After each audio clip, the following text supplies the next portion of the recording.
hello नमस्ते कस्तो लाग्यो यहाँलाई नमस्ते के छ कस्तो प्रतिक्रिया पाइराख्नु भएको छ अनमोलजी कस्तो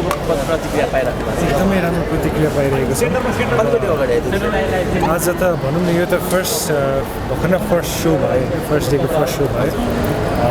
यति बिहान पनि सबैजना आएर हेरिदिनु भएको छ हिजोदेखि नै सबै बुकिङ्सहरू फुल भइसकेको छ यो सबै देख्दाखेरि चाहिँ अडियन्सहरू दर्शकवृन्दहरूले यो फिल्मलाई कति अवेट गर्नुभएको रहेछ भन्ने चिज देख्यो र अहिले हामीलाई चाहिँ त्यही एउटा भनौँ न माउथ पब्लिसिटी एउटा हुन्छ नि एउटा वर्ड अफ माउथ चाहिँ कस्तो आउँछ भन्ने चाहिँ थियो हामीले आफ्नो साइडबाट काम त राम्रो गरेको थियो र सबै दर्शकवृन्दहरू एकदम खुसी हुनुभएको छ यो 3 घन्टाको फिल्म बाँधेर राखेको छ भन्ने प्रतिक्रिया पाइरहेको छ सो आज पनि अरू विभिन्न हलहरूमा त अझ जान बाँकी नै छ जस बिहानको एउटा दिनको राम्रो सुरुवात चाहिँ भएको छ यता पेमाजीबाट बुझौँ न हजुर कस्तो प्रतिक्रिया पाइराख्नु भएको छ भेरी इमोसनल सबैजना हाम्रो अडियन्सहरू इमोसनल भएर एकदमै खुसी भएर निस्किनु भयो हाम्रो नेपाली इन्डस्ट्रीमा पनि हाम्रो के अरे माउन्ट एभरेस्टलाई लिएर एउटा यस्तो राम्रो चलचित्र बनाएर दिनुभयो धन्यवाद भन्नु थ्याङ्क यू पनि भन्नुभयो हामीलाई होइन सो धेरै धेरै खुसी छौँ अब त्यही हो आज मर्निङको फर्स्ट सो नै यसरी आएर हेरिदिनु भयो होइन so thank you so much जस्तो पेमाको क्यारेक्टरलाई लिएर चाहिँ एकदमै इमोसनल भयो भनेर कति दर्शकले भनिराख्नु भएको थियो कि के भन्नुहुन्छ उहाँहरूलाई लभ यु भन्न चाहन्छु यसरी नै माया गरिरहनुहोस् पेमालाई र हाम्रो चेरी अन टप टिमलाई र चेरी अन टप हजुर यता आँचलजीबाट जम्न श्रेयाबाट कस्तो पाइराख्नु भएको छ त्यही हो दर्शकको उत्साहले हामीलाई अझै उत्साहित गरेको छ डेफिनेटली पनि र म पनि एकदमै मिक्स्ड इमोसन्स छ मेरो भित्र पनि आम नर्भस एक्साइटेड त्यही हो जस्तो अब तिनैजना धेरै पछाडि हलमा आइराख्नु भएको छ कस्तो चेन्जेस पाउनुभयो पहिला 1.5 वर्ष पछाडि आउनुभयो दुवैजना त होइन आँचलजी पनि त्यस्तै हो कस्तो चेन्जेस पाउनुभयो यता आँचल त्यस्तो चेन्जेस त हुँदैन दर्शकको एक्साइटमेन्ट हरेक फिल्मको चाहिँ हामीलाई भेट्दा त्यो त्यति नै हुन्छ त्यति नै उत्साह हुन्छ दर्शकमा सो त्यही नै हो मलाई खुसी लाग्छ यहाँहरूलाई प्रत्यक्ष रूपमा भेट्न पाउँदा अनि उहाँहरूले रिलेट गर्नुभएको उहाँहरू खुसी भएको धेरै खुसी लाग्छ कतिको मिस गर्नुभएको थियो दर्शकलाई यसरी हलमा आउँदा मिस भइहाल्छ किनभने फिल्म बनाएको उहाँहरूकै लागि हो एट दि एन्ड सो हामी एकदमै ब्लस्ड फिल गरेर आएको छौँ उहाँहरूसँग भेटेर भेटघाट गर्न पाउँदा त्यही नै यता अनुलजीबाट हजुर कतिको मिस गर्नुभएको थियो 1.5 वर्षसम्म दर्शकलाई हलमा मेनली भनौँ न सबै दर्शकवृन्दको मायाको लागि नै हामीले काम गर्ने हो होइन र साक्षात् दर्शकवृन्दहरूसँग चाहिँ यसरी हल भिजिटमा आएर माया बाँड्न पाउँदाखेरि एकदमै खुसी फिल हुन्छ सायद यो चाहिँ हाम्रो रिजल्ट भनौँ न होइन एक्जामिनेसन त हामीले दियौँ र बाँकी यो चाहिँ अब रिजल्टको घडी हो त्यो चिज चाहिँ एकदम खुसी फिल भइरहेछ दर्शकवृन्दहरू आई थिङ्क यही टाइममा होला हामीले हाम्रो अडियन्ससँग चाहिँ क्लोजली आफ्नो कामलाई लिएर के अरे इन्टरेक्सन गर्न पाउने होइन त्यही भएर जति पनि माया दिनु भइरहेको भएको छ हाम्रो टिमलाई यसरी नै माया दिनुहोस् जस्तो कतिपय दर्शकहरूले चाहिँ जेरी अन टप हेरिसकेपछि चाहिँ कस्तो माउन्ट एभरेस्ट चढ्न मन लाग्यो भनेर पुरै प्रतिक्रिया दिइराख्नु भएको छ कसरी मोटिभेट गर्नुहुन्छ उहाँहरूलाई जुन चाहिँ ट्रेक गर्न इच्छुक हुनुहुन्छ उहाँहरू एकदमै राम्रो गाइडको हात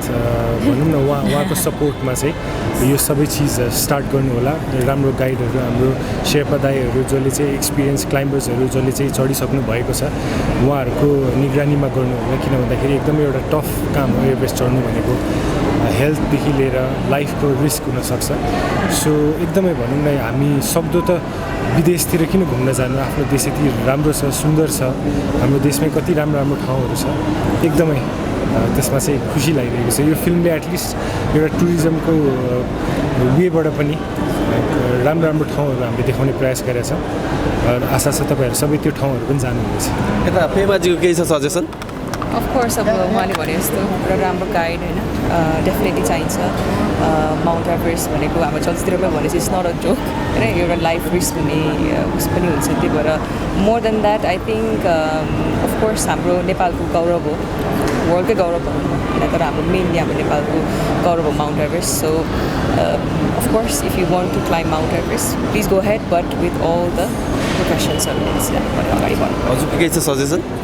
म त त्यही हो उहाँहरूले भनिसक्नुभयो एकदमै च्यालेन्जिङ पनि हो माउन्ट एभरेस्ट चढ्नु भनेको जोक होइन सो केयरफुल भएर चढ्नु होला सो भर्खरै मैले वितरकसँग कुरा गरेको थिएँ होइन उहाँले चाहिँ आजको अकुपेन्सी चाहिँ एकदमै बवाल छ 1 करोड माथि नै हान्छ भनेर भन्नुभएको छ के लाग्छ तपाईँहरूको प्रिडिक्सन के छ एकदमै भनौँ न जसरी हिजोबाटै बुकिङ्सहरू सबै हाउसफुल देखिरहेको छ एउटा राम्रो बिजनेस अचिभ हुन्छमा हामी पनि विश्वास राखिरहेको छौँ र त्यो चाहिँ अहिले नेपाली फिल्म इन्डस्ट्रीलाई एकदमै जरुरी पनि छ बाँकी त अब दर्शकवृन्दहरूको माया ब्लेसिङ्स त्यही चिज चाहिँ हाम्रो लागि सबैभन्दा ठुलो चिज हो तपाईँको प्रिडिक्सन चाहिँ के छ आजको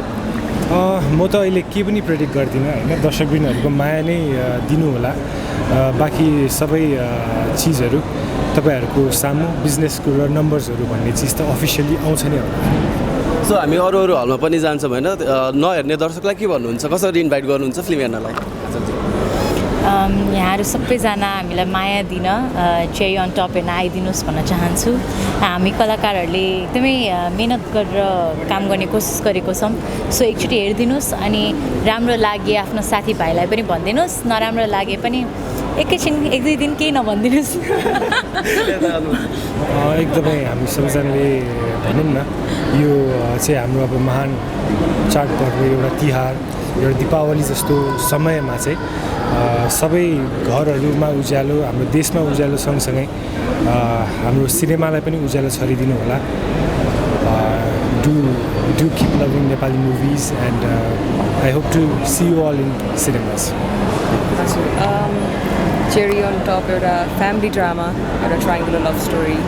र full entertainment with lots of emotions तपाईँहरूलाई धेरै कुराहरू इमोसनली पनि फिल गर्ने हुनेछ यो चलचित्र हेरेपछि specially the adventure is well त्यही भएर पनि नछुटाउनु पनि चलचित्र चेरी अन टप आएर हेरिदिनुहोस् हस् हामी फेरि हलमा भेट्छौँ थ्याङ्क यू